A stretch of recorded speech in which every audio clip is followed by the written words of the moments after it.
back to my channel. So for today's video, I decided to do a Army Q&A video. I asked y'all on my Instagram to ask me questions about the Army. So these questions will have to do with the Army and just military in general. So I hope everybody just gets something good out of this video. What else was I going to say? Oh yeah. Also, like, my eyes, they like look red maybe to you, but I'm not crying, I promise y'all. It's because I just did my makeup and put on lashes, so yeah, that's why it looks like I've been crying. But yeah, I asked y'all questions, asked y'all to ask me questions on my Instagram. I got a lot of questions, which I'm happy to go through. So thank y'all for that. I'm glad that I got a lot of feedback from that. Without further ado, let's just get right on into it.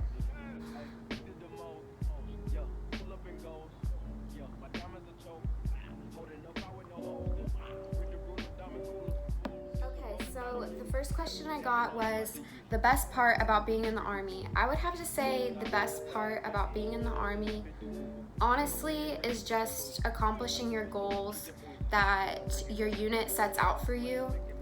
And just, you know that you're working hard. Just know that you're gonna have to work hard for it. And that's just like it just hits different, y'all. When you work hard for something, it hits different and it makes you feel good. At least for me, it does. This next one is, if you could recommend other military YouTubers for people to watch, who would it be and why? Okay, so I got this from a former military YouTuber, or not former, but another military YouTuber. His name is Ben Allen, and he makes military content. He was a 68 Whiskey in the military. He was active duty, and so I really do enjoy his content. I actually collaborated with him a while back on what a 68 Romeo does in the Army, so that would be linked on his channel. But also, I like Ben Allen, that would be one. Who else? I like the Army Barbie. I love her videos. I think she's just a really cool person, and she's just fun to watch, honestly. Like, I just like watching her while I'm doing something, and I'm just watching her do something. It's just fun to watch her vlogs. Who else would I recommend? Nava the Beast. I like Nava the Beast. He's a really big inspiration for me to make military content. And there's so many military YouTubers I watch. I watch the big military YouTubers, and I watch the small ones like me. You know, I just like watching all of them because I think it's interesting seeing people's point of view and people's advice and all of that. This next one is, it's kind of hard to read. Is it hard to require vacation? Oh, is it hard to require vacation in the Army? It's not hard. What you will do is you'll fill out this packet and you'll put in your leave form for your unit to approve. So you're definitely gonna want to know when you're gonna take vacations in the Army. Excuse me. You're gonna want to plan them out, and you're gonna have to, because they have to get approved, and I would say put in it a month or even 2 months as far as you know, like put it in right away, if that makes sense. Like, don't wait till the last minute because it probably won't get approved. So definitely put in your packet, your leave packet, as soon as possible. Let's see. What tips would you offer for boot camp? I need to make a boot camp video. I went to boot camp in November through January. It was like the end of January, yeah, of 2018 to 2019. That's when I went to boot camp, and then I went to AIT from February to like the end of April. So I should make a whole video about it, but let's see. Let me just see if I can give you any tips. The tips I would give you is make sure you work out before boot camp. Make sure you do a lot of cardio. Like, boot camp is mainly cardio and a little bit of strength. Now, I will say the new PT test is definitely more strength required. So you're gonna have to go to the gym as well. So I would say, honestly, just work out as often, as much as you can. That would honestly be a big one. Also study the Soldier's Creed before you go to boot camp, and study like the little, just look up like, what do I need, like Army Study Guide, or what are things to know, like just Google it. Honestly, that would give you a good answer.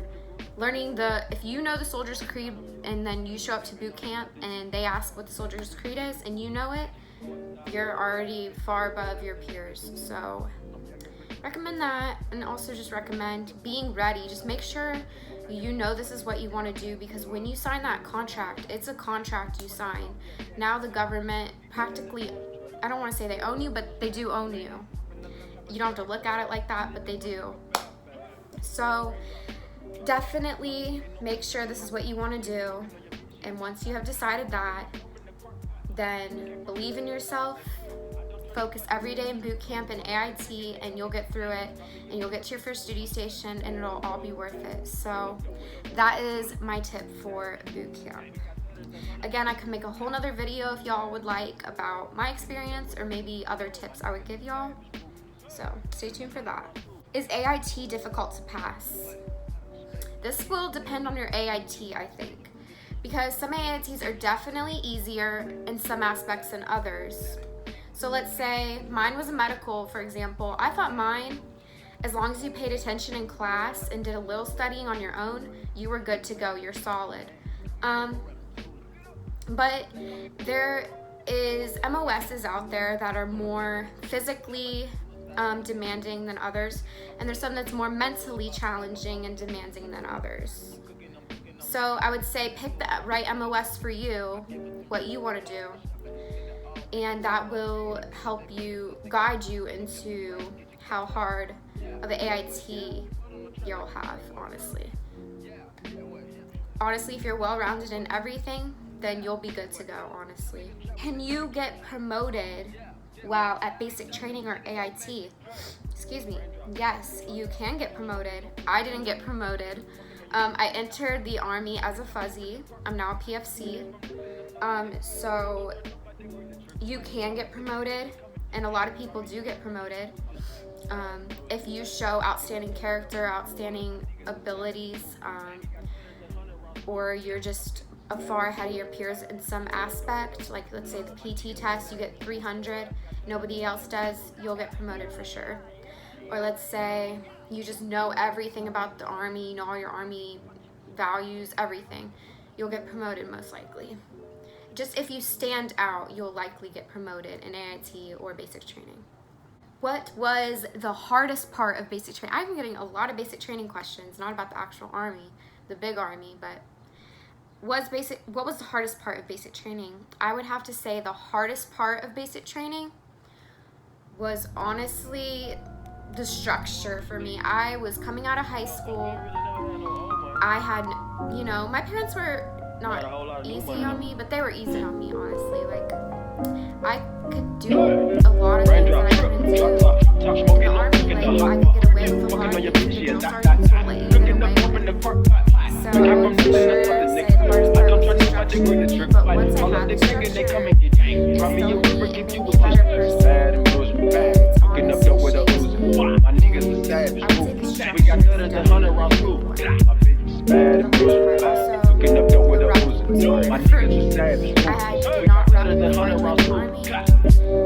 didn't think about it through hard enough, I guess, and so I didn't train rucking. I ran a lot in the Army, and so I did a lot of cardio, so that helped me with the rucking. So definitely cardio is going to help you with basic training, because it's a lot. And the rucking was hard because it was so heavy for me, and I gained like 15 pounds by now, but before I joined, I was like 120, I was like 120, 125 coming in, now I'm above that, so yes, and having like a 15 pound, I don't know the exact number, but it was heavy for me, and that was definitely the biggest struggle. And rucking was hard. There's definitely a humbling experience. This is a good question. How often did you get to go home for basic training? I got to go home 3 times. They let us call home, which shark attack when they first picked us up from reception. When the drill sergeants first picked us up from reception, we got to call home like within 10 seconds of calling each other. Like, hey mom, hey dad, whoever you're calling, I'm here at basic training. I made it. I can't talk anymore, but I love you, bye. That's all you can say. Because the drill sergeants were constantly yelling at you, get off the phone, get off the phone, and then they snatch those bags with your phone in it away from you. They don't give you your phone until they give you a phone call. They got like maybe 3 more phone calls after that. And each phone call, I remember the last phone call was a good, maybe they gave us like 20 minutes to be on the phone. So that was nice. Not every basic training is the same, so some drill sergeants might be more lenient than others, just depending on where you go and get to what drill sergeants I'm whipping into it, rock up, let it lock up. I give a favorite so I like helping all these questions about basic. Instagram, get your clout up. Yeah, that way, yeah. On the track like a just the people I was surrounded with. I made a lot of good friends in basic, lifelong friends that I will keep this year forever. I know it sounds cheesy, but it's true. Yeah, that way. Big Dyko, get it domestic. Great. People of all different backgrounds, all different stages of life. We came from this in the I don't try nobody, bring the trigger, all of the gang and they come and where they come me from over, is give you really interesting to me. bad and bullshit, bad. Cooking up dough with a ooze. My niggas is savage moves. We got 100 rounds too. Training, like the friends you make. So make friends and be friendly. I know this sounds really visionary there, but people there will definitely make it better have good friendships through basic training. So I'd have to say the people. Do you have any tips for people going to their first duty station? I would say just be prepared for anything, because you don't know what to expect, and I would say just get your mind ready. Just be ready to meet your new unit, the people in your unit, because you're going to meet all kinds of new people. It's just like going from basic to AIT, you meet new people, and then AIT to your first duty station.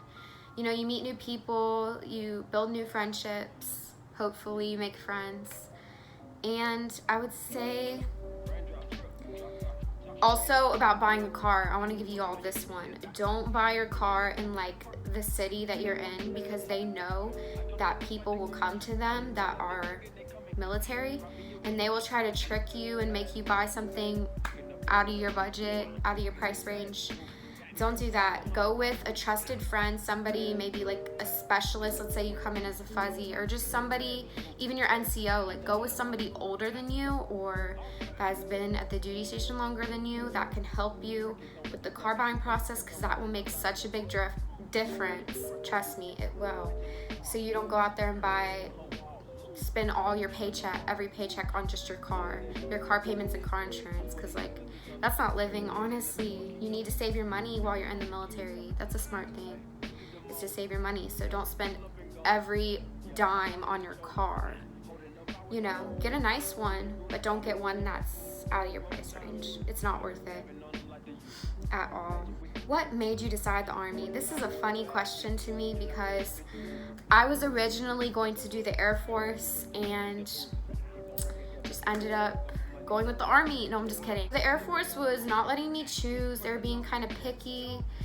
I felt kind of just like another number in the Air Force. And I know this sounds kind of crazy to just choose off of what the recruiters were like, but the Army recruiters were so much more welcoming, and they just treated me more like they cared about what I wanted out of the Army. And the Air Force was just kind of like, well, you want to be in the Air Force, you're going to be MP, a military police, or you're going to be whatever job we choose for you. And I didn't want all of that guesswork in there. I wanted to choose my job, and the Army lets you choose your job. That's a big reason why a lot of people choose the Army, is because the Army lets you choose your job before you even leave for basic training.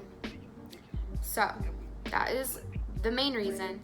And I just love my recruiters, honestly. They were so nice, and I know this sounds crazy to just base it off of the recruiters, but yeah, that's basically why. Honestly, I'm glad I did the Army, because Army basic training taught me a lot about being a strong person. Like, it made me definitely a much stronger person, not only physically, but in the inside. It shaped me and made me more humble, and it made me appreciate things. So yeah, it was an all around more, made me a better person. Any packing tips or people leaving soon for basics training soon? My packing tips would be, don't pack the minimal. I know I have that packing video. That was the first video I ever made. I look crazy in it. I know I still look crazy, but yes, I would say pack the bare necessities. Pack like a little travel size deodorant, little travel size shampoo, conditioner, body wash. That's it. And a toothbrush, toothpaste. And the clothes you're wearing.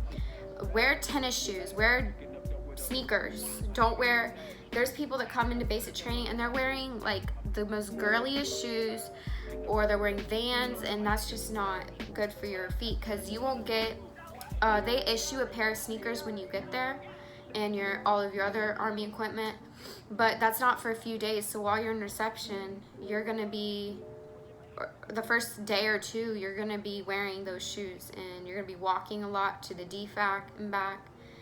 I would say no, end-to-end process. So no, that's like a lot of walking in bad shoes. Trust me, I made the same mistake. I don't remember the exact shoes I was wearing, but they were like, had no arch support. I was pretty sure I wore like Vans or something. Or something, Converse. I was wearing something crazy like that, and it messed up my feet a lot. And you don't want to mess up your feet the first day, because your feet will probably get messed up anyways. Just rucking and everything that you do. I got so many questions. I'm gonna pick like 1 or 2 more questions, y'all, because it's gonna be a long video. Let's see. Is the food good and basic? Can't talk. Is the food good and basic? Sometimes it's good, and sometimes you're just eating to get some fuel in you and to go. Like, you're just in there, like, you won't get all the time that you're used to eat. So I would recommend just getting the fuel that you need to get, pack it in your mouth, swallow it, and go, because that's all you're gonna have time for. In basic, they don't give you any time to eat at all, especially the first part of basic training is you don't get any time to eat. It's crazy. It's crazy. So sometimes the food is good, but if you get something like a cupcake, like I know we had like little muffin in those little packs, those little Oscar Mayer, whatever it's called, Otis Spunkmeyer or something like that, and the drill sergeants would yell at us if we got those because they're bad for you, which they are bad for you. So they would like say that's a fatty cake or whatever. So don't recommend doing that. So honestly, there is some good food. Sometimes the chicken is drier than the desert. So warning y'all, that's what you gotta give and take. You gotta deal with it while you're in basic training. And then once you get to AIT, at least at Fort Sam Houston, the DFACs were so much better. I loved the DFACs at Fort Sam Houston. So if y'all are going there for your AIT, you're in luck. How does going to college work in the military? Are they online classes or in person? Okay, so I like this question. I can answer this question because I have done some college while in the military. I almost have my associate's degree, so I'm happy about that, and I've only been in for a year and a half, so I'm happy I almost got that out of the way. That's my AIT did give me some credits towards my degree, so that is nice. So your AIT, depending on what AIT it is, will give you however so many credits. Like I heard 68 Whiskeys, it gives them almost a full associates. I think 68 Charlies get an actual full associates. So it just depends on your MOS of how many credits. And then you can take classes at the Education Center or the online post. So I have Central Texas College at Fort Hood. They have some in classes, which I've done some in classes. And then they have online classes too, and then online classes are more flexible. So I heard like a lot more people do online classes in the military because it's just easier with their schedule, and I would probably recommend doing that. Well, I would recommend whatever works best for you, honestly. But there's a lot more online college options than if you just do the college that's at your base or near your base. So there's that. And then, you know, you should go to your counselor, at the education center, to decide everything that you want to do with your education. So as far as that goes, yes, and you get TA, which is $4,500 a year, towards any classes that you want to take that are in your degree plan. So that was a big factor in me joining, was the TA. So definitely, if college is something you want to accomplish, it is most definitely doable, and especially if you just set your mind to it, you can accomplish it for sure. Do you work every day, including Saturday and Sunday? Not usually, but there is something to that. Depending on your MOS, sometimes you may have to, depending on your rank. You know, the higher in rank, the more responsibility you have, so maybe you would have to come in on a Saturday. I don't have much experience with that because I'm a PFC, so obviously, you know, I don't have as much responsibility. Like, I'll admit it, I don't. So that gives me more free time for myself. So what I was going to say about that is you do have tasks like CQ or staff duty. So different things will factor into it, but usually you don't. Especially for my MOS, I don't think I've worked a weekend at all, actually. I'm trying to think if I've ever worked a weekend. Like, I don't even think I've ever had CQ on the weekend.